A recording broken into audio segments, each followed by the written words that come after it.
Well, good morning, everybody. We are back live here for the GT Cup qualifying 2 here at Barcelona, and what a pleasure it is to be back here. No concerns regarding the weather. Obviously, yesterday we were hindered by the fog that brought itself down upon us. We did have a delayed start, but no such issue here this afternoon, or certainly this morning, with qualifying about to get underway here, obviously in the GTOpen Championship. It's been such a dramatic, well, certainly a dramatic weekend with title battles across the grid. Not to mention, we have already confirmed our champion for this season here in the GT Cup, and it is going to be Jan Larison, of course, who is confirmed champion. Also the AM champion, that was decided a while back, John de Wilder, confirming that exploit. A wonderful season he has had as well. He's been so consistent, scoring the big points where it matters, but back here again to obviously fight for yet another win. Still lots on the table, and obviously everyone wants to go out on a high here in the GT Cup. And we start off with qualifying here, qualifying 2, to tee us up for a wonderful second race. My name is, of course, George Morgan, joining you, bringing you all the live action here from the Circuit of Barcelona, Catalonia, here at Montemelo. Joining me here in the box is my esteemed colleague, is the one, the only, Ian Silvestri. Ian, welcome. We're back again, race 2 this time, qualifying 2. It's going to be a cracker. It certainly is. Thank you, George. Good morning, everybody. Watching our live coverage of the final qualifying session of GT Cup Europe for 2022. A fabulous atmosphere here in the paddock. Fabulous to be back here in Barcelona, in Catalonia, for the season final. The championships may be decided. Jan Larison taking the title in race 1 yesterday. But the 15 cars out on the circuit now as you look at Joan Viñez, the Spaniard here in Spain. Slightly cloudy conditions here this morning, but it is still warm as you look at Anthony Johnson on debut in the Super GT4, winning the trophy category yesterday and finishing a superb 7th outright. So a great way to finish the 2022 season as we look towards the new year, 2023. New cars, new teams on the grid for the new season as Johnson comes down into pit lane after just a sighting lap. Joan Viñez currently in position 1, although it counts for 0 because it's not a relative time. Sets off on his first flying lap. Great run yesterday for the Spanish combination, Joan Viñez. Car 13 sharing the car with Wame Font. Just losing an outright third podium in the dying stages, the penultimate lap of the race. They did take the M-Class victory, as you see him lay down a strip of rubber at the exit of the never-ending Turn 5 up into Repsol. So the opening stages of the final qualifying session for 2022 here in Barcelona. The fog, which delayed proceedings yesterday, it did not eventuate this morning. It is cloudy, though. It is still quite warm. We are expecting, in fact, depending on which weather app you're using, a temperature of around 25 degrees Celsius and beautiful sunshine today as Joan Viñez on your screen sets off on his first qualifying lap this morning, up the hill, right to the ripple strip, a 20-minute session. And of course, race 1 later on this afternoon on what will be a dry circuit. Great to have you watching the championship final, the GT Cup of Europe, here at Circuit de Catalunya here in Barcelona, Spain. On your screen, it is the newly crowned, no, this is John de Wilde. The newly crowned champion is Jan Larison. Q1 Track Racing, the Belgian team, in force with no less than 6 cars here for the championship final. Yes, this is Jan Larison. John de Wilde in a similar coloured machine, a similar technical machine as well, the Porsche Cup car. Jan Larison taking the title with a race to spare yesterday. Didn't take the victory. That went to Alex Fontana, the Swiss driver, with a stunning drive. Joining us for the final round of the championship, Jan Larison coming home in 2nd place in the race, but that was enough to claim the 2022 title. No, that's all that really matters, isn't it? At the end of the day, that's what they're fighting for, championships. But we can't understate the absolute brilliance of Alex Fontana yesterday. A wonderful drive indeed, showed all his exploits. Of course, joining us back again this season, and it certainly was a pleasure to certainly see him at the very least. Blancpain Endurance Series since 2014. He alluded to the Silver Cup Championship that he secured back in 2021 in both sprint and endurance with 5 wins across that championship, a China GT4 champion, 4 wins, not to mention a Euro Formula Open champion back in 2011 under the GT Sport organisation, where he would go on to score 2 wins that particular season. But nevertheless, plenty of other capable individuals here in this championship too, and certainly as we now watch on, Jan Larijsen, current champion, makes his way through. Of course, already won was a vice champion of the GT Cup overall with 3 wins, and in Pro-Am back in 2021, Belcar Endurance as well, he competed in back in 2021. He can now add the GT Cup Open, the sole man holding that title as well this season, which I'm sure he'll carry with great pride indeed. Certainly was jubilant after yesterday's performance, and finishing second, albeit though enough to take the championship, as Nicholas van Dierendonk goes 8th fastest at this point. Johan Vignez just gone purple in the second sector as well. He'll be delighted after a wonderful visit himself. The AM winners yesterday, had a chance to interview them as well, and Jaime Font, very fond of this Barcelona circuit. Wonderful to see them at the top end as well. Of course, his teammate Jaime Font competed in the GTOpen last year. In fact, won here in the AM category alongside Daniel Diaz Varela as part of Vaporo Motorsport. They won both race 1 and race 2 in the AM category, so a wonderful performance from them, and they make their return here once again and have taken an AM win, this time in the GT Cup category. They have an affinity with this track by looks video. Johan Vignez currently in position 1 with a 150 dead, a .047 from Jan Larijsen. Jahid Faisal Karim in the trophy category, the 007 Aston. 4 manufacturers represented in this, the final round. The grid dominated by the Porsches, the sole Aston, the sole Supra, and the Audi GT4 Spec car being driven by Bernd Scheibel and the German Christa Jons. It's the final qualifying session of 2022. It's a 5-round championship. Of course, starting at the Paul Ricard circuit in the south of France. As Milan Delat, he's doing the race solo this weekend in car 2. From there, we went to Spa-Francorchamps in Belgium, to the Hungaroring in Budapest, Monza, a very wet Monza 3 weeks ago. And here the championship final, round 5, 2 50-minute races, 2 20-minute qualifying sessions. Johan Vignez, the driver with a wealth of experience in the European and World Rally Championship, and a ton of track time in GT and touring car racing, particularly here in the Iberian Peninsula. Purple in Sector 1, purple in Sector 2, a 150.047, likely to go into the 149s as he goes up to the top of the hill, where Mika Hakkinen rolled to a stop within sight of the checkered flag in the Spanish Grand Prix back in, I'm sorry, it was 1990-something. I'll say 99. About that part of the circuit. It was a great decade, that decade, Ian. Of course, I was... It was, what, last decade? Two decades.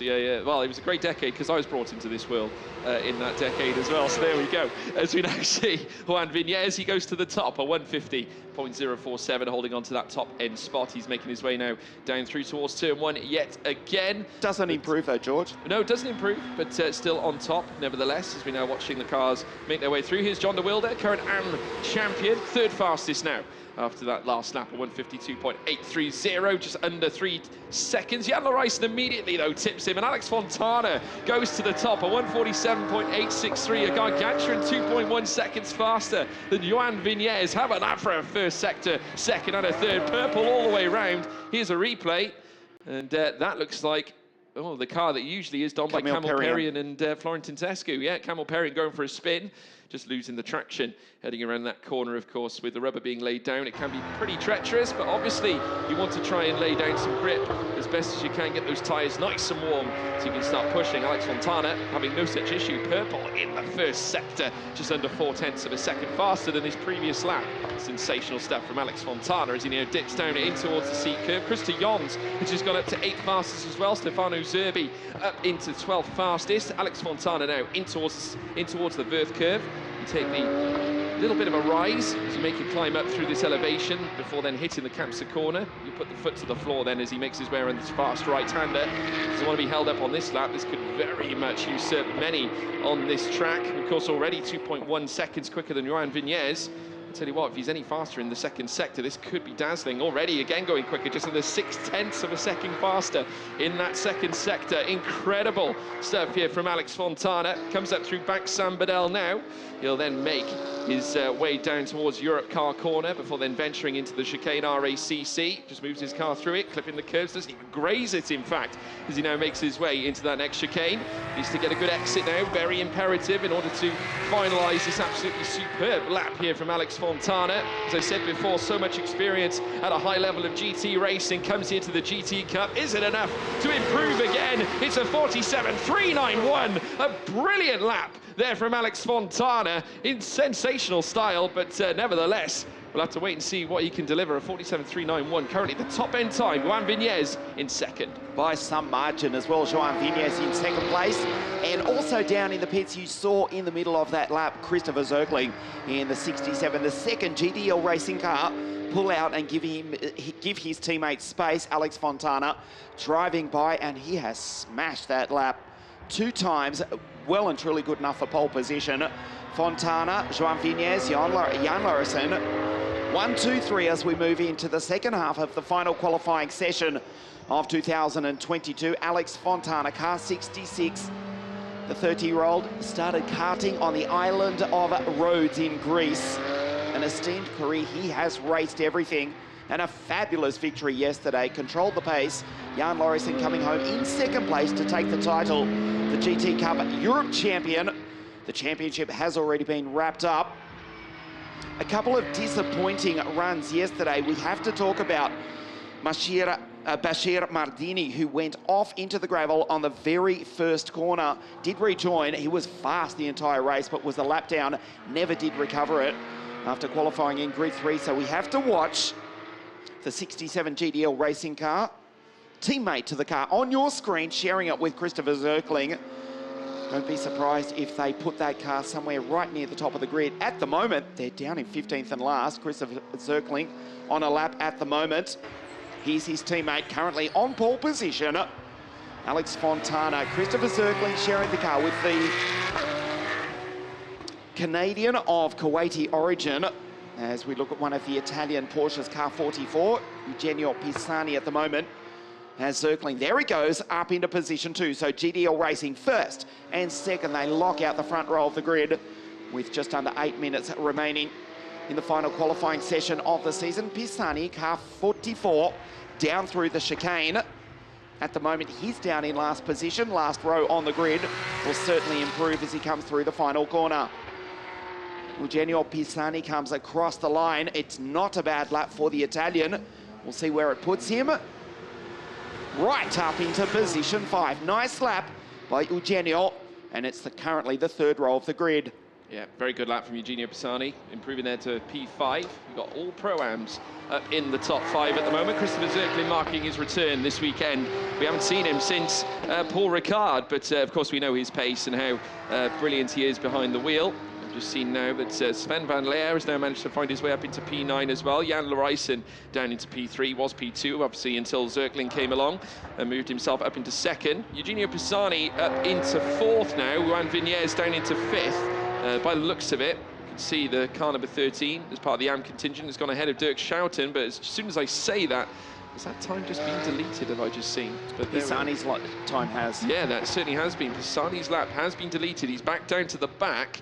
So deleted for track limits at turn 9. Seems to be a consistent theme. Obviously, Campset, you can push it too hard and fly across, and that's certainly something you've got to be concerned about. But also the Verth curve heading up through the bottom. Turn 9 obviously being the Campset corner, the fast-paced section. It tees you up after you leave Verth, and then it lead up towards the very fast Campset corner. It then takes you down towards the next left at Lakea Bend. So a few drivers sort of playing with the limits a little bit, as we see a tie up there as well, heading down the Lakea Bend. He got very, very close indeed. There's Alex Fontana. No such concerns here this session so far. Looks almost so content with that lap that he's taking his gear off, and we've still got another 5.5 minutes to go. So Alex Fontana exuding confidence, I think, is probably the right terminology here. Christopher Zirkling, no, I would never count your chickens over Christopher Zirkling. He was absolutely brilliant at Paul Ricard. We haven't seen him since, but Pro-Am category obviously representing here. Second fastest right now, ahead of a very good qualifier, Dirk Schouten. So Zirkling, it is still GDL Racing at 1-2. Alex Fontana, 2 laps, which would have put him on pole position. He only needs the 1 at the moment. He's out of the car, helmet off. Well, confident that he has taken pole position. Christopher Zirkling, GDL Racing, look for a big performance regardless if they do take pole position or not this afternoon. Very unfortunate yesterday if you missed race 1 into the wall, into the gravel on the opening lap, the opening corner of the race. They were quick for the rest of it when they did rejoin, but a lap down, they were never in contention despite carving through the field, but they were always up against it and did not get that lap back. No luck with the safety cars. So 67 out of grid 2, Fontana 66 out of grid 1. Dirk Schouten is grid 3 at the moment, ahead of Jean Vignez and Lauritsen, the reigning champion, out of grid 5. Another lap for Pisani deleted. So he was grid 5, the 2017 Italian GT champion, currently out of grid 15. So 2 laps deleted for that cursed track limits. George, I'll say it again, interestingly, where there's gravel on the outside, track limits does not become an issue. It's become a plague on World Motorsport. Nevertheless, I digress as we look at Alex Fontana, confident down in pit lane in the garage. Still on grid 1, 4 minutes remaining as you look at John de Wilde come across the line. Grid 6 for the Belgian. Here is the Sol Aston. Listen to this.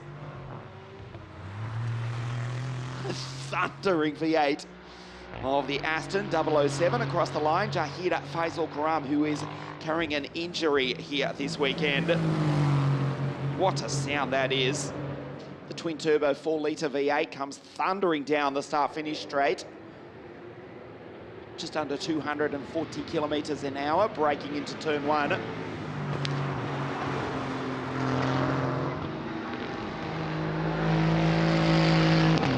A tremendous noise as Jahid sets off on what is likely to be his penultimate qualifying lap. Needs to improve because he's currently 14th on the grid, and Zirkling with a time deleted. So if that gives Alex Fontana even more confidence that he will start final race of the year on pole position. Yeah, there's not long to go now. We're within the 3-minute mark. We've got Milan Delat and moving up into 12th spot as well. Stefano Zerbi in behind. Eugenio Pisani still hasn't removed himself off the bottom yet. Remember, he did put in a fast lap earlier on that was deleted after track limits at turn 9 as well. As we're now watching the Aston make its way up through Birth Curve. As he does so, Kamsa coming up next, the roar it makes as it makes his way through the middle sector. Of course, Dirk Schouten also out on the lap. He's improving in the first 2 sectors, trying to get as close as he can to Christopher Zirkling. Very charismatic figure is Dirk Schouten. Looking forward to seeing what he can do for us now this afternoon, certainly with 2 minutes still to go. Plenty to look forward to this weekend with this circuit, of course. 16 corners is what tests the drivers this afternoon. 4.675 kilometres, 2.905 miles here at Montemello. Oh, dearie me. Now, that is Eugenio Pisani. Explains why we haven't seen him lift himself off the bottom. That's because he's stranded out on the circuit. Now you can see him in the car trying to get it going again. Not quite sure what happened, but it's not as if it's positioned in an odd way, so he hasn't necessarily spun. But has there been a mechanical or electrical fault? You can just see from the hand gestures as he's gripping his visor and his helmet, the frustration on the face of Eugenio Pisani. Of course, it's a big weekend, of course, because this is the grand finale of the GTOpen and the GT Cup here this weekend.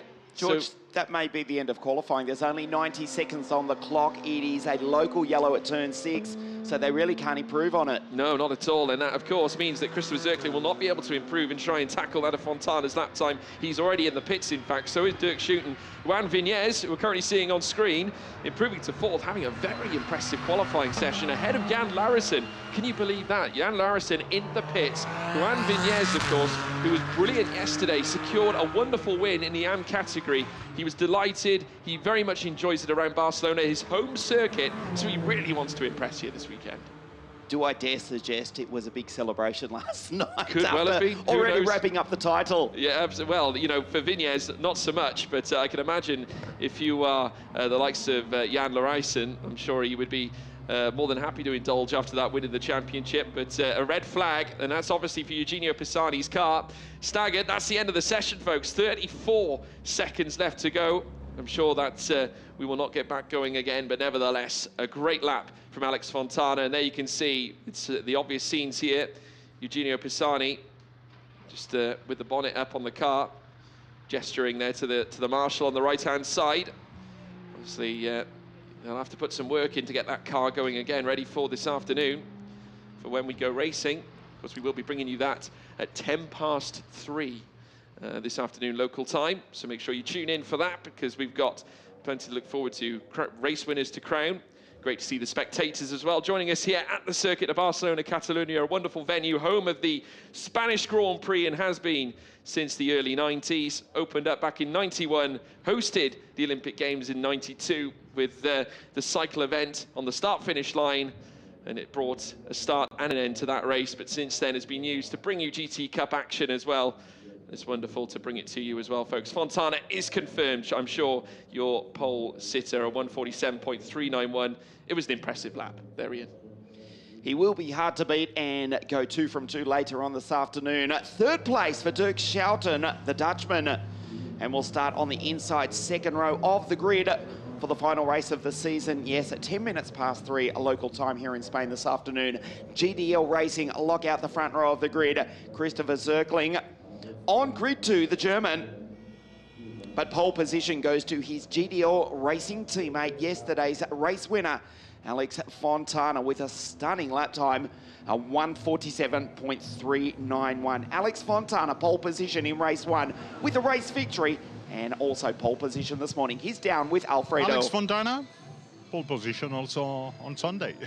Yeah, it was good. I'm really happy, not only for the result for the team, that was a 1-2 with Christopher as well putting the sister car in second place, but also because we did some setup changes in the cup cars. There is not a lot you can do, so fine-tuning is very important, especially like in CS like Euro Formula with the same Formula 3 or in these cup cars. So the little things that you can change to make an advantage are really important, and GDL really prepared the car well today.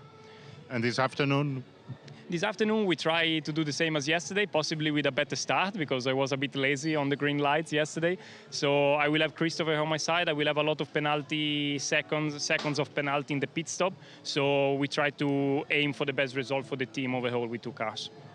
We know there is a lot of following in Canton Ticino. Un saluto agli amici. Un salutissimo, tanti saluti agli amici del Canton Ticino, anche della vicina Italia e anche della Grecia, visto che sono metà greco. È vero. Ευχαριστώ. Couldn't have said it better myself. I have to say, a wonderful outing from Alex Fontana.